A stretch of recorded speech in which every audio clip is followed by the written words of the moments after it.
Gente, que bênção a gente estar aqui essa manhã mais uma vez para celebrar ao Senhor e com essa oportunidade de ministrar a palavra do Senhor. Para mim é uma honra muito grande estar aqui.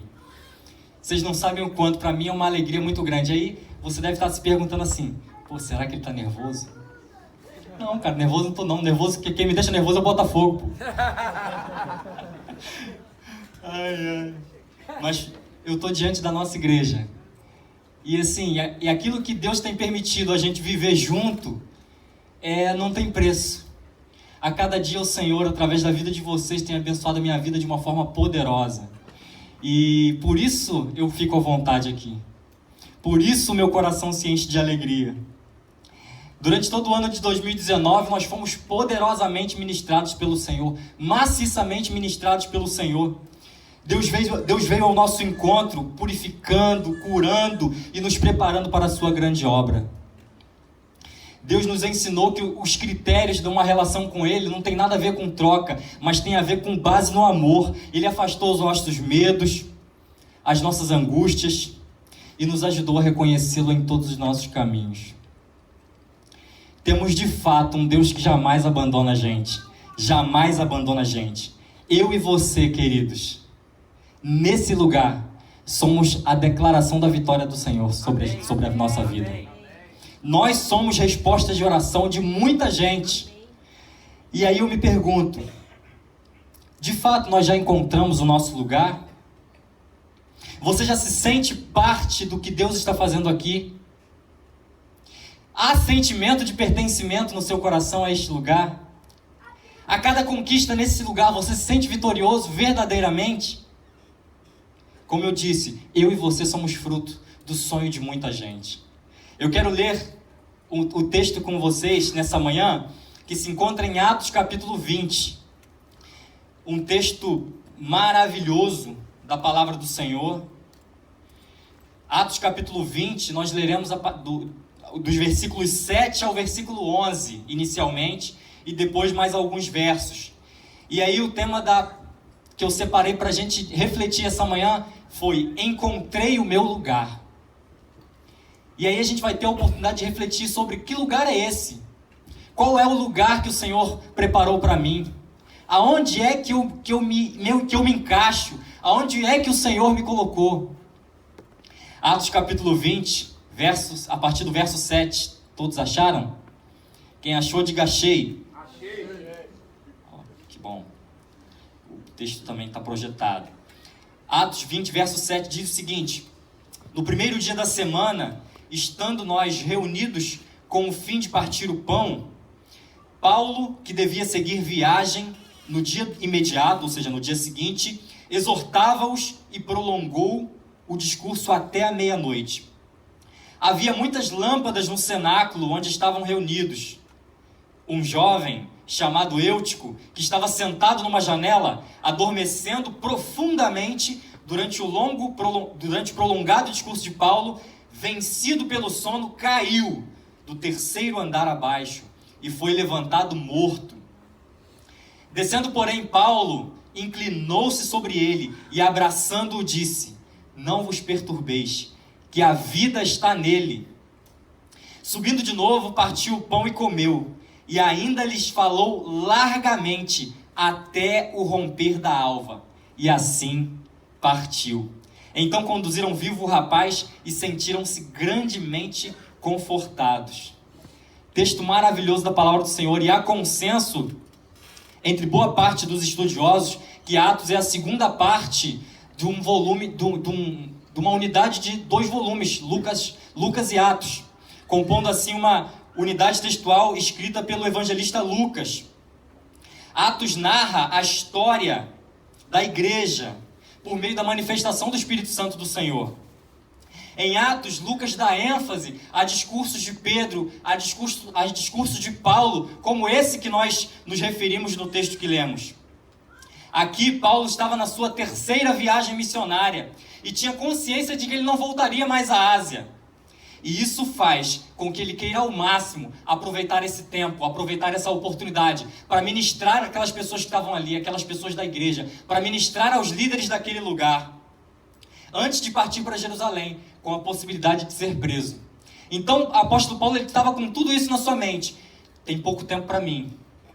O tempo está derradeiro. Daqui a pouco eu volto para Jerusalém. Eu não quero mais me demorar muito aqui. Então eu preciso aproveitar essa oportunidade para dar as recomendações que o meu povo precisa para seguir a expansão do Evangelho de Cristo. Então o discurso de Paulo, nesse texto, ele vem num tom de despedida.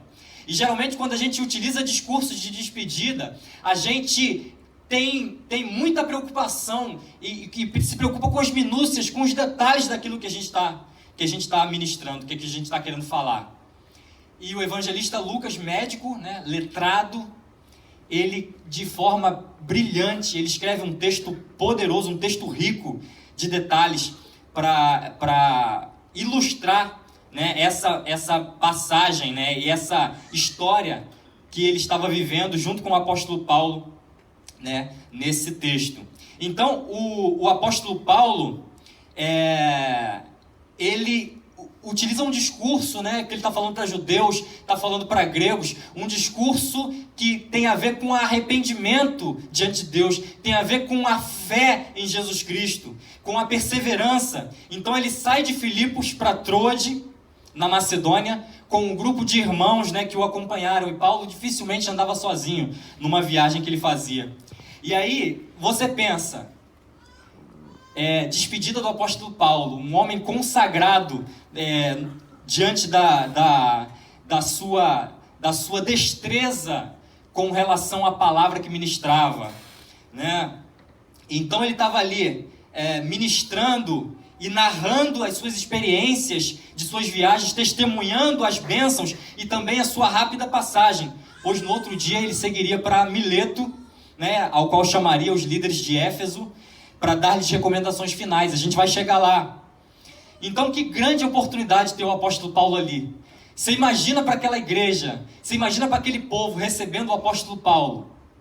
Era um dia de festa espiritual, dia de culto, a ceia do Senhor, e o apóstolo Paulo pregando, homem consagrado, discursava diariamente na escola de Tirano, e já tinha discursos memoráveis entre os filósofos estoicistas, filósofos epicureus. Atos 13 e Atos 19, você pode conferir o discurso de Paulo no Areópago. Era um homem assim poderoso nas palavras, muito usado pelo Espírito Santo do Senhor. No momento em que a cultura grega, ela está florescendo.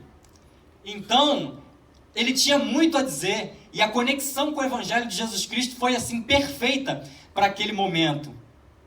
E a palavra, ela nos leva a um jovem, inicialmente, que inclusive tem seu nome citado para servir de exemplo do que pode acontecer àqueles que escolhem o lugar que ele escolheu para estar. Eutico era um jovem que pertencia ao grupo de servos da igreja local. Ele estava presente naquela reunião tão importante para a igreja, mas ele assume uma posição perigosa. Ele se assenta na janela. Aí a gente pensa, por que ele não se sentou no lugar, no meio da igreja, junto com os outros irmãos, participando ali do culto ativamente, atento ao que Paulo tinha a transmitir? O lugar que ele escolhe pode expressar total indiferença, no mínimo descuido. Quem está interessado, querido, vibrante, quem está atento e desejoso de viver aquilo que vai acontecer ali, está no meio, está no bolo, está junto do povo. E ele, alheio ao que está acontecendo, ele procura sentar-se à janela, no canto da sala. E aí eu queria conversar com vocês 4 apontamentos a respeito de qual é o lugar que a gente deve estar. E aí, para encontrar o lugar da gente, é preciso entender que, primeiro, a janela é uma posição perigosa demais. A janela é uma posição perigosa, por quê? Porque ela possibilita distração. Versículo 9, já era noite, por isso as luzes estavam acesas. E é bem provável que tivesse ali uma grande quantidade de pessoas naquele lugar, e isso deixaria o lugar muito quente. E a janela, ela possibilitava esse conforto, esse escape. Mais do que isso, da janela, Eutico via o porto da cidade, via os barcos no mar, os ambulantes, as garotas que passavam. Mas o preço desse conforto era a distração. O preço desse conforto era correr risco de morte. Porque Eutico dormiu, caiu e morreu. Veja isso, queridos, ele está dentro da igreja, num lugar como aquele, dia de culto, dia de ceia do Senhor, o apóstolo Paulo pregando, cheio do Espírito Santo, o povo na maior expectativa de ouvi-lo. Sabe o que eu entendo aqui? Que não basta que o mover de Deus esteja acontecendo à sua volta e você sentir o calor desse momento. Se o fogo do Espírito Santo não estiver dentro de você, não adianta nada. Se o fogo do Espírito Santo não estiver queimando dentro de você, o sono espiritual te alcança e você dorme. Se abra ao mover do Espírito Santo nesse lugar, querido. Se abra aquilo que o Espírito Santo está realizando nas nossas vidas. O sono, ele tira o entusiasmo, é símbolo de frieza espiritual, de quem está alheio, afastado do mover de Deus no meio do seu povo. Ei, se você estiver sentado na janela, você dorme, cai e não tem quem te apoie. Você morre. Eutico estava no lugar indevido e se deixou vencer pelo sono. E aí a gente se pergunta, mas por quê, né? Por quê? Da janela, querido, ele dividia a atenção. Uma hora ele olhava para dentro, participava do culto. Outra hora ele olhava lá para fora, ele dispersava. Ele estava atento, em contato com o culto, mas em contato com o mundo lá fora. Ora ele olhava para dentro, ora ele olhava para fora. Eutico escolheu para ficar um lugar que servia aos dois lados. Quantos de nós, muitas vezes na nossa caminhada, não procuramos um lugar dividido, coração dividido? E querido, Deus não aceita adoração dividida, culto dividido, fé dividida. Quem senta na janela perde o interesse com o que está acontecendo dentro. Não divida o seu coração com objetivos alheios à adoração ao Senhor e ao desenvolvimento do seu ministério nesse lugar. Não divida a parte que é do Senhor com nada e com ninguém. Consequências de se sentar na janela, queridos: distração, esvaziamento espiritual, morte. Não negligencie, querido, o seu tempo com Deus. Qual é a janela que você precisa fechar para não correr o risco de perder a sua conexão com o culto? Romanos capítulo 12 diz: rogo-vos, pois, irmãos, que apresenteis os vossos corpos como sacrifício vivo, santo e agradável a Deus, que é o vosso culto racional. Querido, organize o seu tempo para buscar ao Senhor. É a palavra de Deus que alimenta você. É a palavra do Senhor que alimenta a sua fé. Distrações em demasia no seu dia tira de você a possibilidade de construir um profundo relacionamento com o Senhor. Você está adorando da janela? Uma janela não oferece segurança alguma. É um lugar ao qual não podemos nos sustentar. Ah, Davi, eu sei o que eu estou fazendo. Querido, não seja sábio aos seus próprios olhos. Não seja sábio aos seus próprios olhos. Ande conforme a palavra do Senhor e você vai ser abençoado. Você é nova criatura, é um adorador. Ah, mas eu já vou ao culto, eu já participo da célula, dos eventos. O que você quer mais de mim, querido? Não é um lugar físico somente. O culto é a sua vida. Deus escolheu, o culto não acaba aqui. O lugar que Deus escolheu para morar é você. Você é o culto, você é casa de Deus. Cuide da sua vida, cuide do seu relacionamento com o Senhor. O culto não acaba aqui, queridos. Deus vai encher você do poder dele quando você fechar as janelas que te impedem de se relacionar profundamente com o Senhor. Jesus deseja que o nosso coração esteja totalmente entregue a Ele. 1 Tessalonicenses 5,6: assim, pois, não durmamos como os demais, mas estejamos alertas e sejamos sóbrios. Queridos, não permita que distrações afetem o teu juízo. Vá à mentoria, participe do seu grupo de discipulado, ande lado a lado com alguém. Andar lado a lado com alguém é sinônimo de sobrevivência. Deus não criou você para viver isolado. Saia da janela. Segundo lugar, para encontrar o seu lugar, é preciso estar pronto, física e espiritualmente, e conhecer as suas prioridades. Verso 10, o apóstolo Paulo, depois que aquela cena aconteceu, que Eutico dormiu na janela, porque caiu de sono, e caiu lá embaixo, Paulo desceu, parou o que estava fazendo, desceu, foi até onde aquele jovem estava caído, inclinou-se, abraçou-o e trouxe-o de volta à vida. Paulo, querido, saiu do seu lugar, parou o que estava fazendo, a sua pregação, deixou o seu público, porque a sua prioridade era cuidar de pessoas, a sua prioridade era restaurar vidas. Quanto isso ensina a gente, quanto isso ensina o papel e o lugar que a gente precisa estar. Ei, quantas pessoas você pretende ganhar para Jesus durante esse ano? Quantas vidas você pretende abençoar? Não deixe, querido, se vencer pelo cansaço. O teu abraço, o teu sorriso, esse ano pode libertar alguém. O teu abraço, o teu sorriso pode libertar alguém. Deus vai usar você poderosamente para trazer pessoas de volta à vida. Amém. Em terceiro lugar, para encontrar o nosso lugar, é importante, é preciso entender que a obra do Espírito Santo, é dinâmica. A obra do Espírito Santo é dinâmica. Paulo, depois desse momento, o que ele fez? Ele trouxe esse jovem de volta à vida, trouxe Eutico de volta à vida.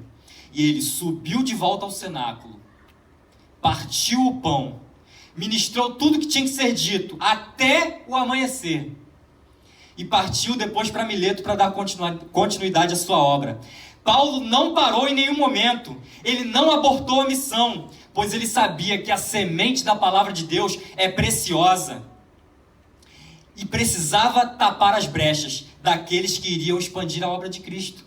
Percebeu a dinâmica? Percebeu as prioridades? Você, querido, é muito importante na obra de Deus. O seu testemunho é valioso demais. Como eu fui abençoado pelo testemunho da irmã Elza, lá no nosso culto da virada. Gente, eu perguntei o que Deus queria fazer de mim, já que eu ainda estava ali naquele hospital. E eu olhei em volta e Deus me mostrou o que eu tinha que fazer.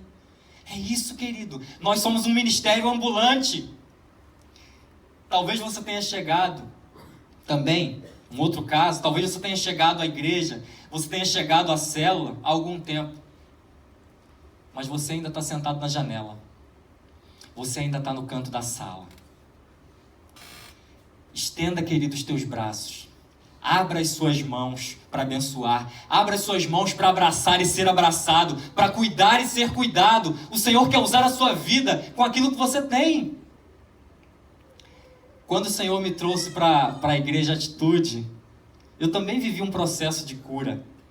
Senti muitas vezes as mãos assim travadas. Vivi também os meus conflitos. Na verdade, tinha sido a minha escola de deserto com o Senhor. Matando vaidades, me colocando no meu lugar. Eu entendi, queridos, que pastoreio não tem nada a ver com título, com posição. Que pastoreio tem a ver com amor e cuidado. E isso me libertou de uma forma poderosa. O Senhor deseja curar as suas mãos, queridos. O Senhor deseja curar o seu ministério, mas Ele te leva primeiro lá para Marcos 3, versos de 1 a 3. E aí, pode projetar aí pra gente? Diz lá, de novo entrou Jesus na sinagoga, estava ali um homem que tinha ressequida ou atrofiada uma de suas mãos e estava observando a Jesus para ver se o curaria em dia de sábado a fim de o acusarem. E disse Jesus ao homem da mão atrofiada: levanta e vem para o meio. Levanta e vem para o meio. É preciso sair do canto da sala, pois para servir ao Senhor e frutificar a sua obra, frutificar na obra de Deus, é preciso entender compreender, queridos, aquilo que Deus está fazendo aqui é muito mais importante do que dizer o que eu desejo fazer para Ele. Depois que eu entendi que era mais importante eu perceber a ação de Deus ali onde eu estava presente, isso fez com que eu pudesse ser frutífero aqui na igreja, a ter a minha vida usada pelo Senhor. Eu aprendi a depender de Deus, me submeti aos processos, larguei a capa de uma estrutura de poder a qual estava sendo forjado e percebi que pastorear é cuidar das pessoas. Deus quer fazer isso com você também. Deus quer usar a sua vida no mínimo, nas mínimas habilidades que você tem. Hoje, querido, eu estou no lugar que eu sempre quis estar e não sabia. Eu tenho uma célula, eu lidero uma célula. Não paga a alegria de cuidar de pessoas e ver Deus restaurando a vida delas. Foi uma decisão fácil, mas uma das decisões mais importantes da minha vida. E aí quando eu lembro daquela peça da Companhia NC que teve aqui, em que o personagem Bardo pegou na minha mão e disse o seguinte: meu irmão, muito obrigado porque você entendeu o que é a igreja, muito obrigado porque você não desistiu de mim. Aquilo não era mais uma peça, era Deus falando para mim que a minha vida e que o meu ministério estavam restaurados. Amém. Ei, meu querido, você já entendeu o que o Senhor deseja de você? Não perca mais tempo, o Senhor preparou você para frutificar em 2020. Deus deseja que você frutifique a 100 por 1 nesse lugar. Quarto lugar, você encontra o seu lugar quando sente que a sua vida só tem sentido se você cumprir o ministério que recebeu do Senhor. Vamos ler a sequência do texto, verso 17.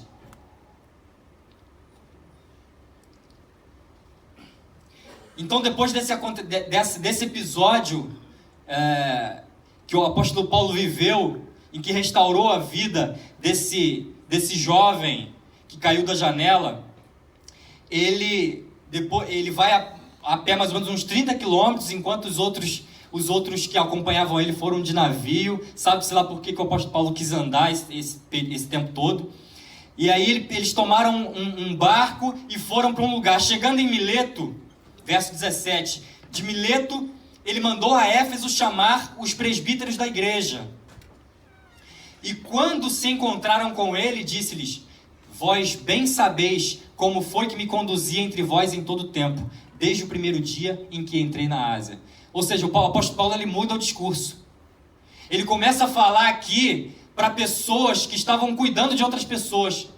Ele começa a falar para supervisores espirituais que estavam presentes ali. Ele chega até Mileto e manda chamar os caras, que ele não queria ir para Éfeso mais, que ele estava com pressa para voltar para Jerusalém. Mas era importante que ele falasse para os líderes. E aí ele vai lá, manda chamar os líderes da igreja de Éfeso, e ele começa esse discurso: vocês bem sabeis, verso 18, como foi que me conduzia entre vós em todo o tempo, desde o primeiro dia que entrei na Ásia. Isso já mostra para a gente que o apóstolo Paulo estava recomendando que eles precisavam ter preocupação com aqueles que estavam à sua volta. A preocupação do apóstolo Paulo em falar para os líderes, como aqueles que estavam cuidando do povo, evocando a eles olharem para o passado e trazer à memória a sua própria constância do apóstolo Paulo, o seu próprio exemplo no ministério.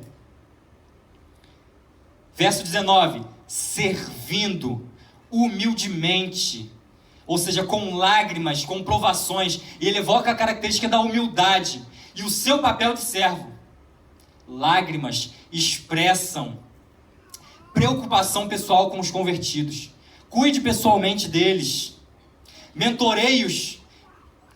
E ainda nesse verso 19 ele evoca a paciência e a perseverança, mesmo diante das ciladas dos judeus, aqueles que estavam se opondo ao seu ministério em todo o tempo. Interessante demais essa passagem. E aí, no verso 20 ele diz: jamais deixando de anunciar coisa alguma proveitosa, e vou-la ensinar publicamente, e também de casa em casa. Qualquer semelhança é mera coincidência, só que não.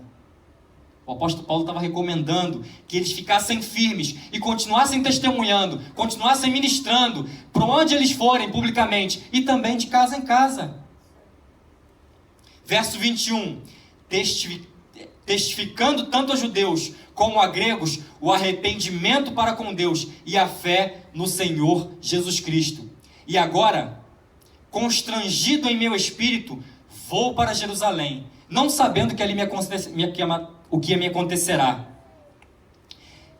Mas, senão que o Espírito Santo, de cidade em cidade, me assegura que me esperam cadeias e tribulações. O apóstolo Paulo estava consciente daquilo que viria à frente. Mas ele entendia que essa viagem era extremamente necessária. E ele estava ali recomendando aqueles líderes: olha, eu estou indo não é porque eu quero não. Eu estou sendo constrangido pelo Espírito Santo de Deus. E uma ordem do Espírito eu não posso negar. Aquela viagem era necessária. Constrangido pelo Espírito, ele deveria obedecer. Ele era movido pelo Espírito Santo do Senhor e não por sentimentos e emoções. E a gente aprendeu isso aqui também durante o ano que passou. Que o Senhor, ele se relaciona com o nosso espírito. Se nós ouvirmos a voz do Espírito Santo de Deus, nós tomaremos a decisão certa. Nós andaremos nos caminhos que o Senhor preparou para nós. E aí, na sequência, o apóstolo Paulo diz esse texto que é memorável. Em nada considero a minha vida preciosa para mim mesmo, contanto que complete a minha carreira e o ministério que recebi do Senhor Jesus para testemunhar do Evangelho, da graça de Deus. Paulo está deixando claro para aqueles líderes, para aqueles pastores ali: olha só, nada disso importa se eu vou sofrer tribulações, se eu vou passar apertos. O que importa, o que eu tenho prazer na vida, é que a minha vida seja frutífera no ministério de Jesus. O que importa é eu completar a carreira, o ministério que eu recebi do Senhor. É isso que vale. A minha vida só tem sentido se eu fizer isso. E da mesma forma, essa palavra chega até a gente, querido. Para que a gente encontre o nosso lugar, a gente precisa entender que a nossa vida só tem sentido quando a gente está colocado diante de Deus e realizando a obra que Ele separou para a gente. Mateus 28, 19 e 20, nós vamos bater nisso para a vida toda. Porque quando a nossa vida sai de fazer discípulos e de mudar a vida das pessoas, de cuidar das pessoas, acabou o sentido. A gente está vivendo para nós mesmos. Saia do canto da sala, querido. Saia da janela. O teu lugar é frutificando na obra que o Senhor preparou para você.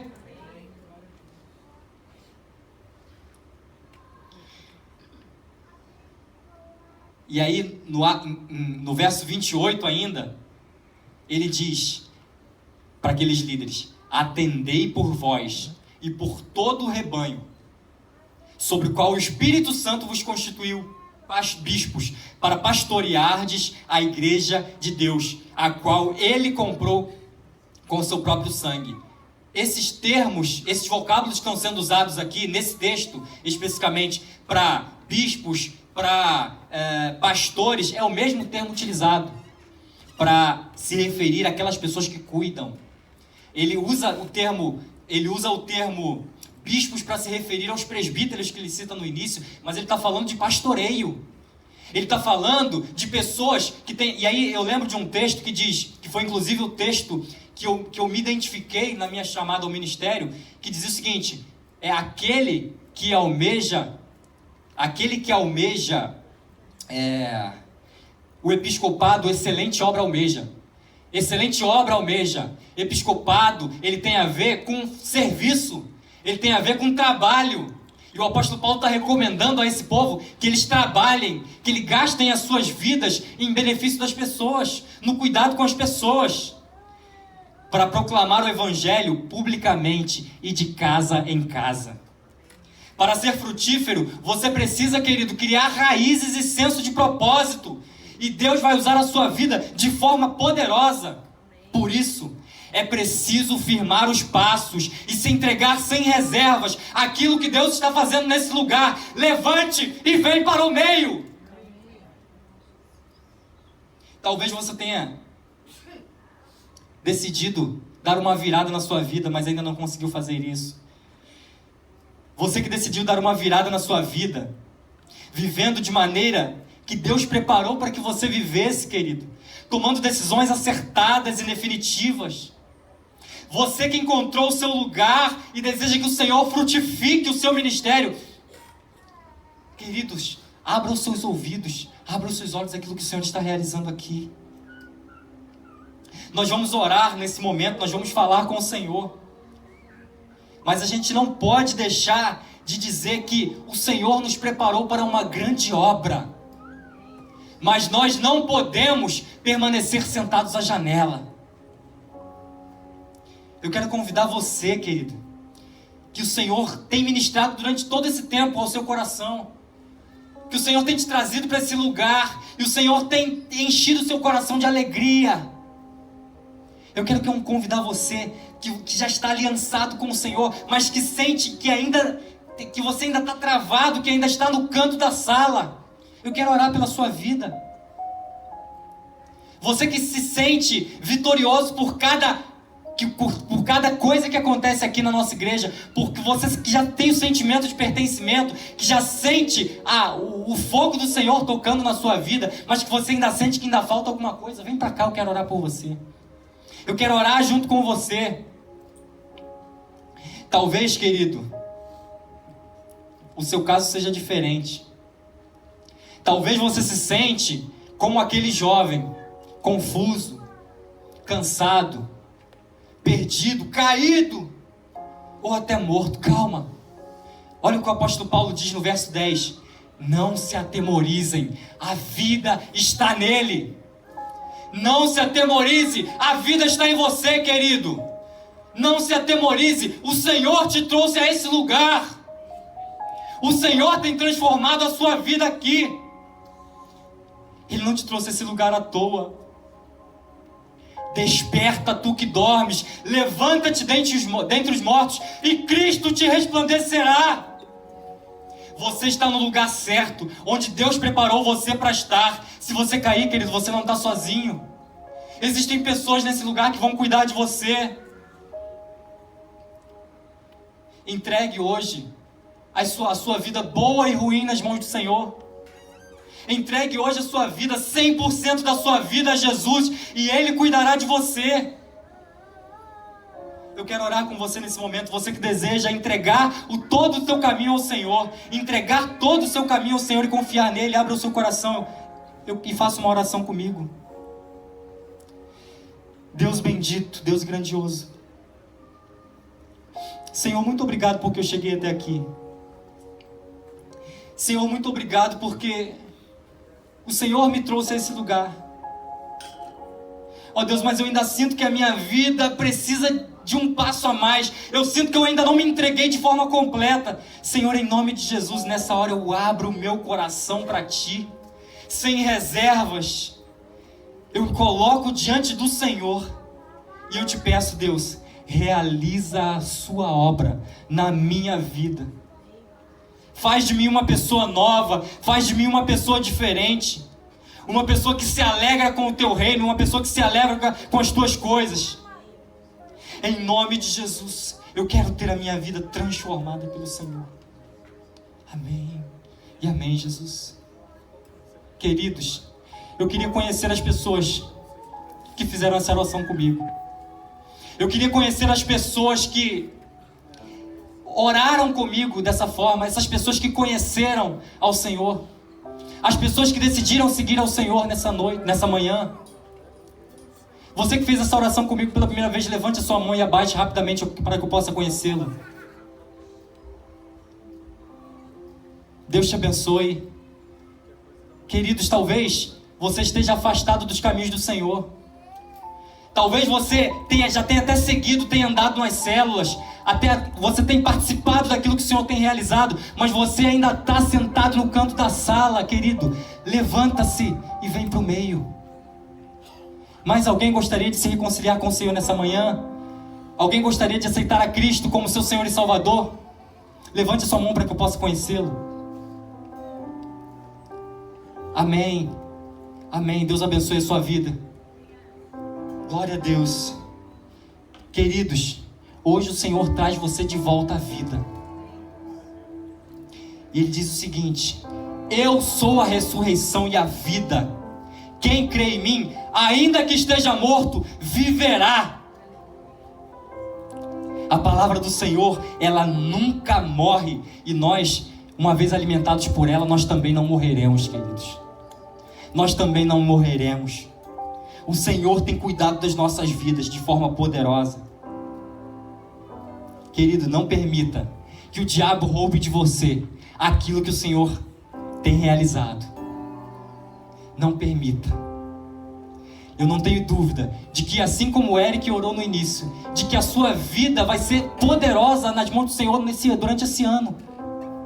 E que muitos frutos o Senhor vai fazer acontecer através das suas mãos. Estenda as suas mãos e abra os seus braços para que você seja usado pelo Senhor publicamente e de casa em casa. Amém, queridos?